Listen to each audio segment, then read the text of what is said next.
Alrighty, thanks for coming down, everybody. Welcome to our 3 podium getters today, and congratulations to James Courtney on winning the Clipsal 500 Adelaide, to Shane Van Gisbergen for pushing him the whole way, and for Garth Tander for making that a great 3-car race, and a memorable race it was. We'll start with our victor. To go back-to-back at one of Australia's biggest races, James, is an unbelievable effort. Talk us through what was a very memorable last stint and the amount of pressure that you had from the bloke sitting to your right. Yeah, it was a bit of pressure. Shane came out of the pits, and I was happy when he was behind Garth. I was like, come on, son, keep him there. But he managed to get past Garth, and then I thought, oh, Jesus Christ, here he comes. And, he come up onto the back of us pretty quick, and I knew he had a lot better tyres than what we had. So I just had to manage those first couple of laps and try and hold him off. And then I knew if I could keep him behind me for the first few laps when he caught me, then his tyres would start to overheat, and it would be a much more even playing field. So worked pretty hard in that phase, just with car placement and whatnot, and then it sort of settled down a little, and we're able to maintain it and keep it there. But he was really quick, had a really good go, and it was great sportsmanship when we had the coming together, and he readdressed it. That was great. It's a good race, having good hard racing with someone that you respect, and that was today. So it was good. I feel like I earned it. That's for sure. You look like you ended out there today, that's for sure. The moves down at turn 9, let's talk about those once again. There was the big one with the contact, but just when he kept sticking his nose in with 3 to go, with 10 to go, were you getting even more and more nervous each time he did it? Yeah, I think it was about 5 to go. I hit the wall and ripped the mirror off, so then I couldn't see. So I don't know if that was better or worse, so I didn't really know. But no, I trusted that, that he was going to do the right thing. Our car was pretty good balance through 8, so I didn't really have to worry about him, being close enough to have a really good go. I always knew that it was going to be a bit of a lunge with the gap that we would have coming out of 8. So it was great. The boys, we had the car speed in all the right places to be able to keep him behind us. He definitely had a faster car there at the end, but just it was faster in the wrong places. So we worked really hard on that. And the guys did a great job this weekend with both our cars were really quick, and to come away with a couple of podiums is great. We've been talking for, it seems like, a few years about HRT being in a rebuilding phase. Is that over now? It's just cleaning the carpets and the windows now. Is the rebuild done? Are you where you need to be? Obviously, you can always still be improving, but are HRT here in 2015 now? I think last year, towards the end of the year, both Garth and myself, we had really strong, speed. Just the reliability wasn't there last year, and this year we've had a big shake-up with, with mechanics, and a lot of things have been put in place to clean up that side of things. We've also got a little bit more car speed, which you can see from this weekend. Garth and myself, we're here to win the championship. We don't care who it is in front of us. We're both massively hungry, and we just want to win. So we're working really well together, as much as it kills everyone. They thought we were going to tear each other apart and we couldn't get on. But it's been great, and the credit to the speed in the car is down to us two working together and parking our egos in the team and really working together. So it's been really good. Congratulations today, and well done to the Holden Racing team. Shane, amazing drive towards the end there. You poured on as much pressure as you possibly could. Talk us through what it was like trying to remain cool as well, and especially that moment where you handed the race lead back to James.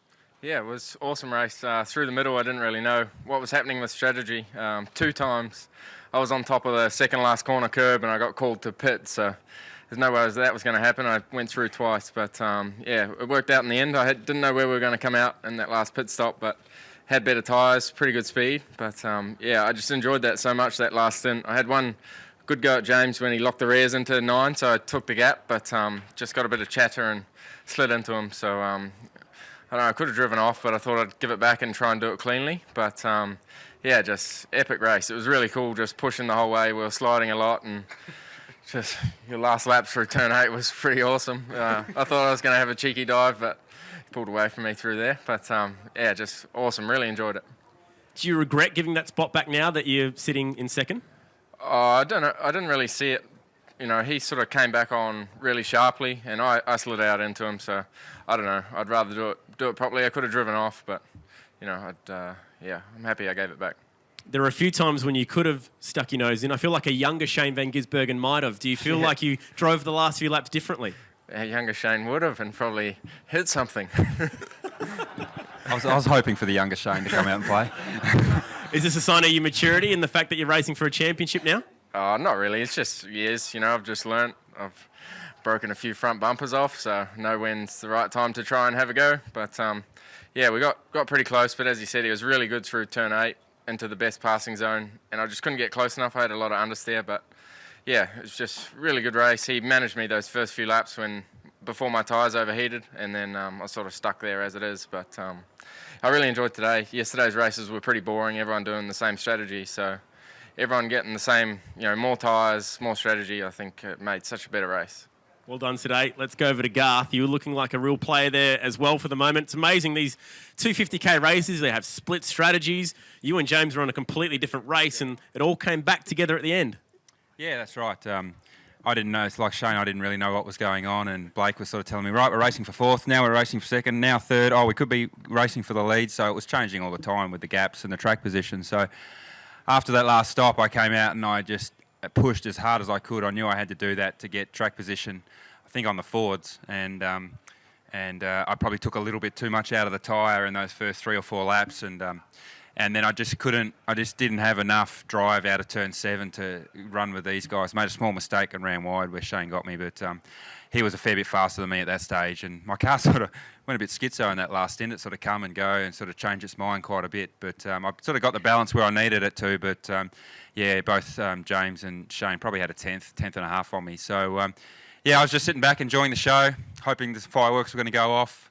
It's a bit bittersweet, because if it all turned pear-shaped with those two, then one of our cars was going to go out and I was going to come through and win. So I said to Ryan on the way back from the podium, I was just making sure, I was a bit of an insurance bet back there, making sure that at least one of the HRT cars was on the top step. You're a proud Holder man through and through. You also don't like making a big. You also enjoy making a big statement too. This is your chance now to say that this could be this could be the year for Holden in 2015, or are you going to be realistic about it, or is this the time now for you guys? Look, it's round 1 of a long year, but look, it's encouraging signs from our cars. The guys have done an awesome job, as James has said, and certainly, if you look at the result, the speed of the cars over the last 3 or 4 races of last year, and then carry that over into this weekend. Whilst the qualifying speed wasn't quite there in my car, the race speed was awesome. I was really happy with the car. So yeah, I'm really enjoying driving the car. The guys are really executing really well. Got a great feel in the garage. So look, it's just up to us to do the best job we can, and if we continue to do the best job we can, you see what happens when pressure's put on the opposition. Well done to the Holden Racing team today. We do have a microphone floating around back here for journalists from the floor.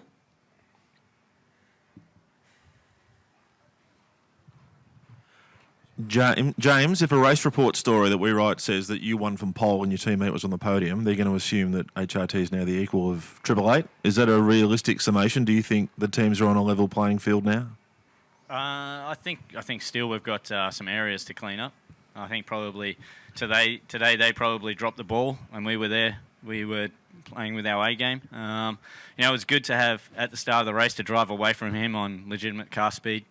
Then with strategy, we had the same strategy with, I think it was Jamie, come out of the pits and was able to get past those guys and pull away from him. So that was really good feeling to see that car going backwards in your mirror.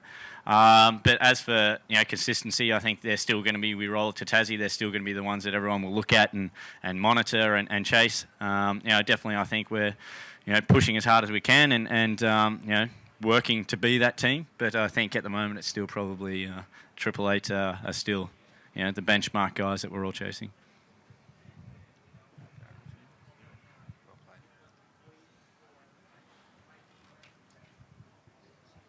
Congratulations, James. Adelaide's Holden's heartland, and how good is it to win here and give back to all the fans that clearly love you guys? Yeah, it's fantastic. We were out at Elizabeth at the plant on Tuesday, Garth and myself, and still so much passion. The boys were telling us about how they've cleaned up the productivity and making such a better job of it. So no, there's so much passion in the Holden brand all the way down to the guys building the cars. So to be able to come here as a Holden racing team, get the pole position, hear the roar, and then at the end of the race to come over the line, and yeah, it's an amazing feeling. And like you said, it's Holden Heartland, so couldn't be a better place to open the championship and to come away with the win. And also, what's the story behind Frank the Tank? Do you love doing that? It's just way too many beers with some boys, and we thought it would be a good idea as a celebration. So it stuck with me, and yeah, it's just how we roll. Bit of Frank, he gets excited. Might get my green hat and streak the quad next time. Any others?